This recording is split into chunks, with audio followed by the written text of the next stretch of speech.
Magkaiba po ba ang paint for leather and nylon cloth? I mean, bawal ba gamitin yung paint pang leather sa shoe na nylon ang tela? Like Converse po.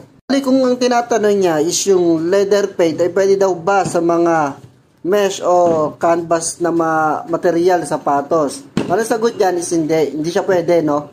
Bale, ang pwede lang gamitin dito sa mga leather paint is yung mga leather material na sapatos o rubber. Kung sakaling mga mesh yung sapatos mo o nylon, ang gagamitin natin dyan is yung suede dye paint. At kung canvas material naman o fabric yung sapatos nila, ang gagamitin ninyo itong canvas paint. Sa suede dye saka sa canvas paint, no need ng finisher. Bali, gumagamit lang tayo ng finisher dito sa leather paint. Muli, hanggang dito lang yung video natin. Kung meron ka bang katanungan about sa product ng Kikaw, comment ka lang dyan sa baba, then sasagutin namin yung tanong mo. Yun lang, thank you.